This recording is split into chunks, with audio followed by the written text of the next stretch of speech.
I'm trying something a little bit different again today. So the reason I'm looking over there is because I'm watching the video and recording myself on the tablet at the same time. So I just wanted to walk you through what I do when I'm testing a new product. And here I'm testing the Spectrum Noir sets, and I think I had the two neutral sets. One is skin tones and one is sort of Sierra and umber, that sort of raw umber type colours, which is pretty much all you need for basic portraits. And the first thing I do whenever I get colours that don't have names, and these don't have names, they've got like AB2 codes and things on the end, is to do a swatch test of all the colours. So that's what I've done. I've done a single layer swatch code on the left there with the number, and then I've got all the pens in a tin there so that I can see the numbers. So I've got a very quick reference guide of what colour I'm using for what. I'm starting here with the very lightest colour. I started using the thin ends because I'm not a big fan of chisel tips, but actually the chisel tips on these are very, very good. They're very small compared to the Pro markers. I think they work a little bit better than the Pro marker chisel tips because they do blend. You hardly see any lines, whereas with the Pro marker chisel tips you see a lot of lines. As you can see there, the bit that I did with the fine marker didn't bleed as much as the large end, and that's obviously because it's a darker colour, it's going to bleed more. And then I'm putting down a single layer of the lightest brown I've got, which is TN2, which is a sort of caramel colour. And that's just an underlayer on the hair. It's just somewhere to start so that I'm not working on a blank page. Most of that colour will be coloured over by the end of it, if not all of it, but it just gives me somewhere to be able to see, kind of visualise where it needs to be darker and it needs to be lighter instead of comparing a white page with a white page. And I'm putting that all over both sides of the hair, even though one side is going to be darker. I've actually chosen to put the dark side of the shadow on her left, which is our right, so the right hand side of the screen as you're looking at it. That's where her facial shadows are. I'm going back in now with that same face colour, really because I just wanted to see what putting two layers of the same colour down does. With both Copics and Pro markers, when you use the very light colours, putting down another layer and then another layer of the same colour makes a lot of difference. Now with the Spectrum Noirs it doesn't make as much difference, but you can see that there is a difference. So you can use that for subtle blending and subtle shadows, just to, really if you just want to mark out where your shadows are going to be. And what I was using there was a Pro marker blender because I don't have a Spectrum blender, but I'm going to get one because I really like these pens. Someone had been saying that they really liked them.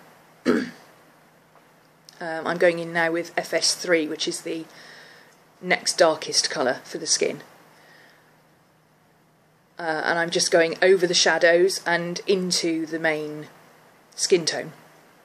Yeah, somebody had said they were really good and that they were worth a try.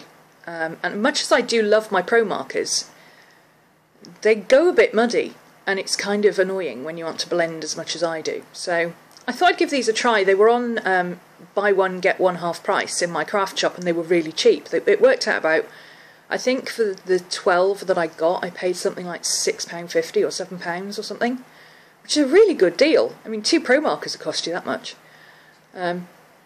Certainly in my art shop. So, in fact, the same shop was selling them for £2.60 each, I think. Obviously, it's cheaper to get them online and all that sort of stuff, but, you know, I saw them in the shop. We'd gone to have a little bit of a nose round and a shopping trip, and that's Maddie nicking a crisp packet. We'd gone for a little shopping trip, and I had the money on me, and I thought, well, why not? You know, I've been saying I was going to try them. I might as well just pick them up while I'm here and they're on offer. And I picked the ones I knew I was going to use the most, which is obviously skin tones and hair tones, or neutrals, as I call them. I'm going in now with the lightest of the dark browns I've got, which is GB5. I think it's GB, it might be EB5. EB5. I'm looking on the screen for the number, and I've got it written in my book.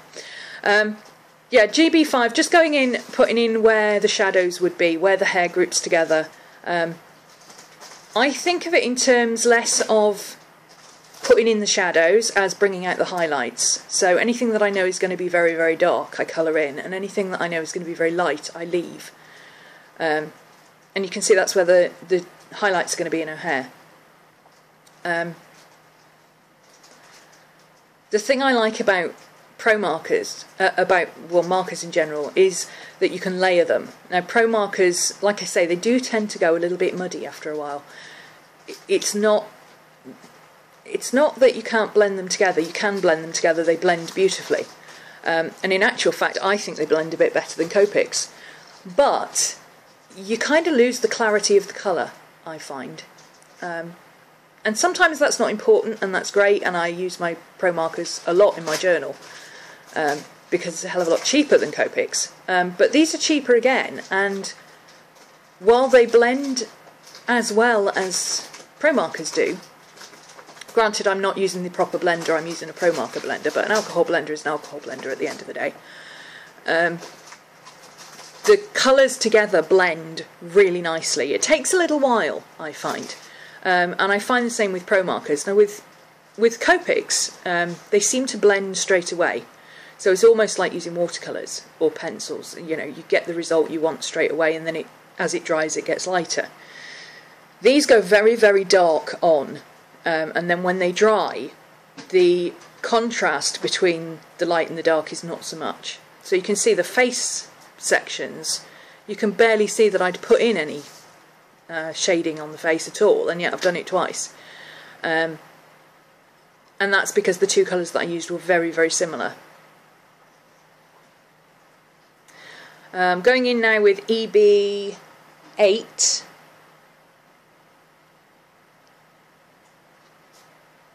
No, TN8, sorry, TN8. I haven't got used to the numbers yet, I'm not used to working in numbers. It's what I would call raw umber. And I'm going in, just doing the very, very darkest sections, so basically anywhere that lots of bits of hair meet together in a point, the way I draw hair anyway.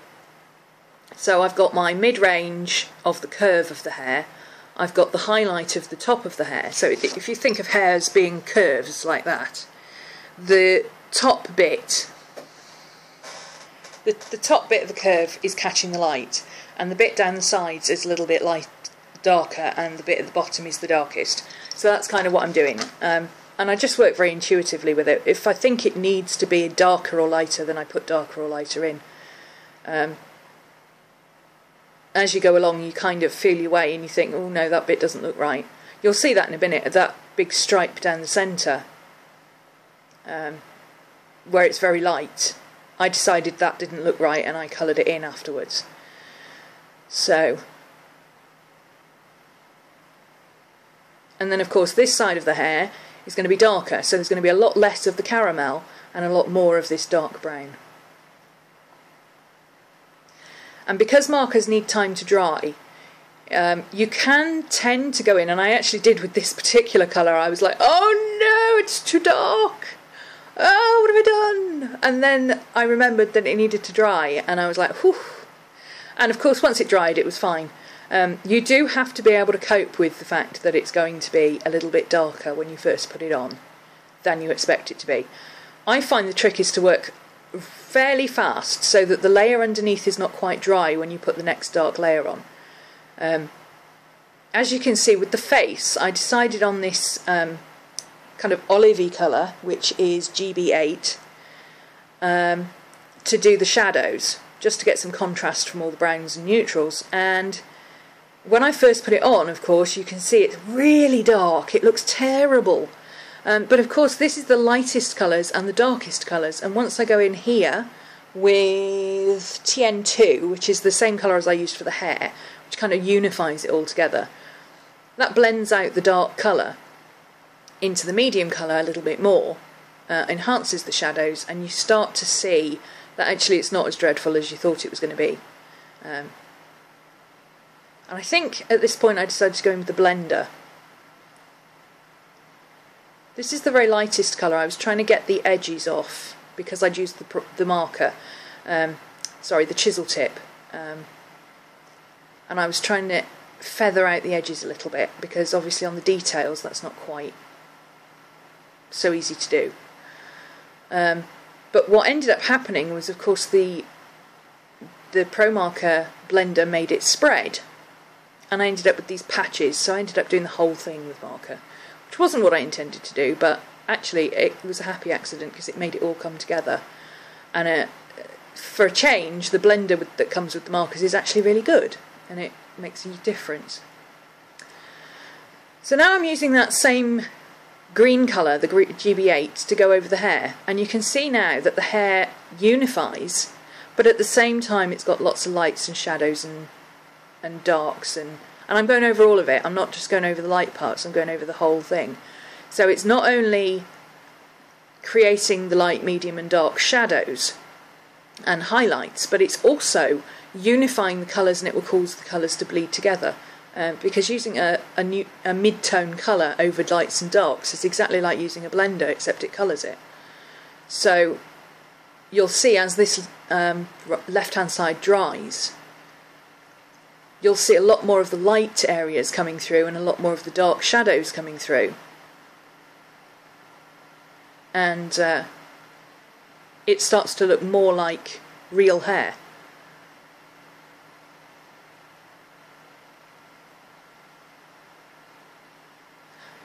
Remembered that I'd forgotten her eyebrows at this point, and because she was very Hollywood starlet, I thought I'll give her quite hard penciled in eyebrows.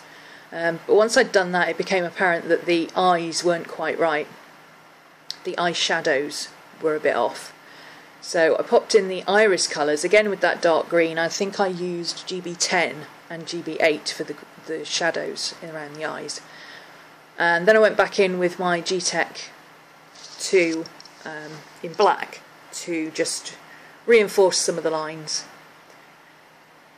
Just fiddling with shadows and things, going back using the same colours again. And then I decided on her lips I would go for a sugary pink, and I decided to use FS6 for the base colour, and then I used PP1, which is almost a neon baby pink. It's a very strange colour, and I put that on her lips, and what happened was that it bled like crazy into the area around it. So I ended up going back in with the very first colour I'd used, FS2, and just going back in and spreading that pink around, and then I added some to the shadows and basically just unifying it. Every so often you have to stand back from your creation and go, does this look right, or do I need to add a bit more? And in this case I needed to add more pink because she was going very brown and green. So this is the PP1 and the FS2 that I'm using, the very lightest skin colour and the very bright neon pink, just to add some interest to the shadows and give her a little more tone. So there you can see she's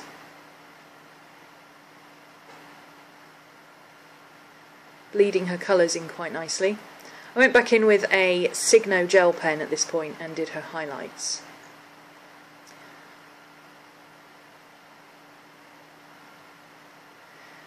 Part of the reason I did it this early instead of doing it later on is because that eye on the right of the screen is wrong. It got all squiffy somehow, and I don't know why. But I fixed it, as you can see, and this is the final piece. I hope you've enjoyed watching, and I can say I do like the Spectrum Noirs. I may have to get some more colours.